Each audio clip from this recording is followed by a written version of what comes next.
शुक्रवार का जब प्रदोष पड़े, जिसको कहते हैं शुक्र प्रदोष, शुक्रवार के प्रदोष वाले दिन उस एक चक्षु नारियल को एक बेलपत्री के साथ में महाराज अंदर तिजोरी में या अलमारी में या आपकी जहां बरकत होती है, दुकान का जहां व्यापार व्यवसाय चलता है, अलमारी, उसमें उसको रख दिया जाता है। कब रखना है? शुक्रवार का प्रदोष के दिन। और शुक्र प्रदोष के दिन उसको रखने के बाद में दूसरा दिन अर्थात शुक्र प्रदोष के दिन रख दो और शनिवार के दिन उसको निकाल लो। और निकालने के बाद उसको पूरे घर में घुमाने के बाद में श्री गणेश जी के मंदिर में, जो भी तुम्हारे घर में, तुम्हारे गांव में, तुम्हारे नगर में जो गणेश जी का मंदिर हो, उस मंदिर में ले जाकर उसको रखी आई। वहां से मात्र एक दुर्बा लेकर आई, गणेश जी महाराज की चढ़ी हुई केवल एक दुर्बा। और उस दुर्बा को दरवाजे की देहली पर छुलाकर उस दुर्बा को अपनी अलमारी में, अपनी तिजोरी में उसी दिन रख दो जिस दिन लेकर आए महाराज। कभी जिंदगी में लक्ष्मी की कमी नहीं आ सकती, पर होना चाहिए एक चक्षु नारियल। नारियल में एक नारियल ऐसा होता है जिसका एक नेत्र होता है, उसमें तीन नेत्र नहीं होते। एक जिस प्रदोष व्रत का हम वर्णन करते हैं, जिस प्रदोष के दिन का आपको बधाई कल हमने दी थी कि प्रदोष की आपको बधाई हो, प्रदोष शाम का जो समय होता है, प्रदोष काल जो होता है, उसका वर्णन जब हम करते हैं, ये प्रदोष की पूजन का विधान किसने बनाया, ये प्रदोष की पूजन का नियम किसने बनाया, ये प्रदोष की संध्या काल का, प्रदोष के समय का पूजन का विधान कौन बनाया, ये प्रदोष के समय पर एक बेलपत्र चढ़ाने का विधान किसने बनाया, प्रदोष के समय पर एक समीपत्र चढ़ने का विधान किसने बनाया, प्रदोष के समय पर अगर मान लो कोई भिखारी से भिखारी व्यक्ति भी है जो ठेला चला रहा है, उसके पास में खाने के लिए कुछ नहीं है, फटे कपड़े पहन रहा है, उसकी जिंदगी में कुछ भी नहीं बचा और कर्जे में लदालूम हो गया, एक चावल का दाना अगर वो प्रदोष के दिन, प्रदोष काल में शाम के समय पर शंकर के शिवलिंग पर चढ़ा देता है तो 3 या 4 प्रदोष में उसका कर्जा चूकना प्रारंभ हो जाता है। प्रदोष का विधान इतना ये प्रदोष का वर्णन करा किसने, इतना प्रदोष की महत्वता बताई किसने, कौन करे इतना वर्णन? अगर प्रदोष की महत्वता बताने वाला कोई है, इसीलिए मेरे शंकर भगवान माता सती को लेकर कुंभज ऋषि के यहाँ, अगस्त ऋषि के यहाँ कथा सुनने के लिए गए थे, क्योंकि उनके बराबर कोई शंकर के महत्व को बता नहीं सकता और प्रदोष के महत्व को नहीं बता सकता। सती मैया को प्रदोष का महत्व बताने के लिए शंकर सती जी को लेकर कुंभज बाबा के यहाँ गए थे, अगस्त ऋषि के, कि प्रदोष के महत्व को तो जानो सती, तुम प्रदोष के महत्व को तो सती जानो, तुम प्रदोष के महत्व को तो सती पहचानो कि प्रदोष का महत्व क्या होता है, प्रदोष काल का महत्व क्या होता है, प्रदोष के समय का महत्व क्या होता है। जिस समय पर सूरज डूब रहा हो,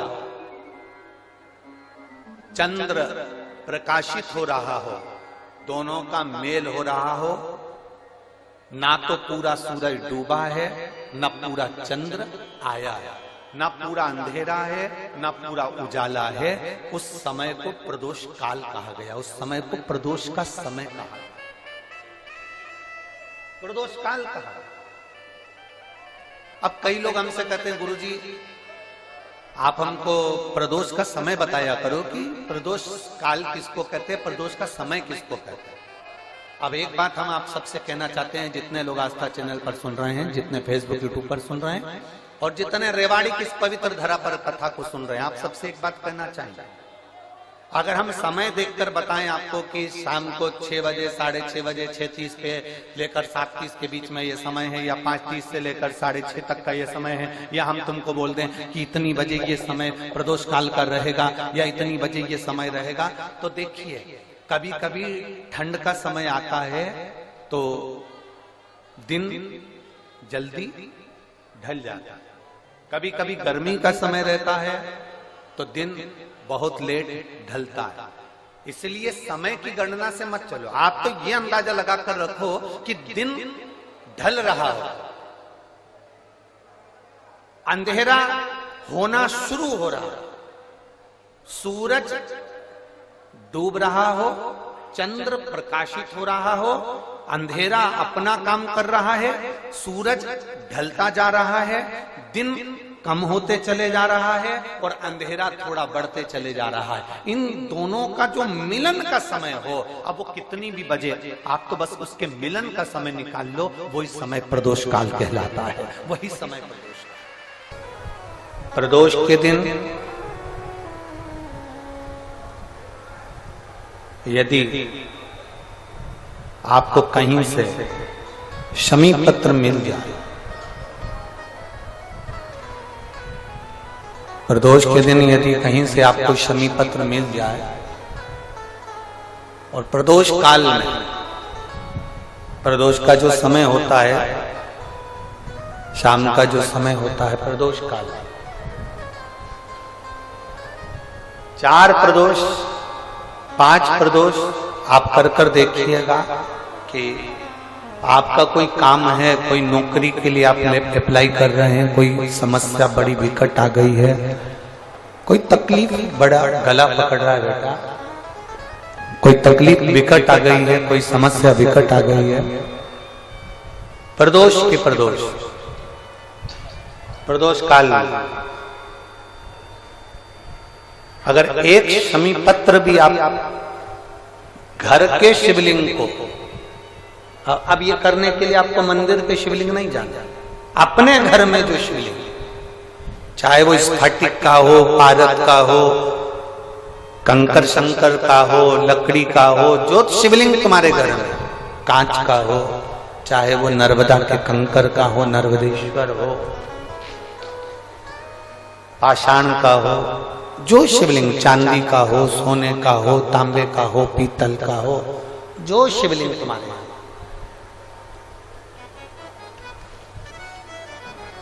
एक शमी पत्र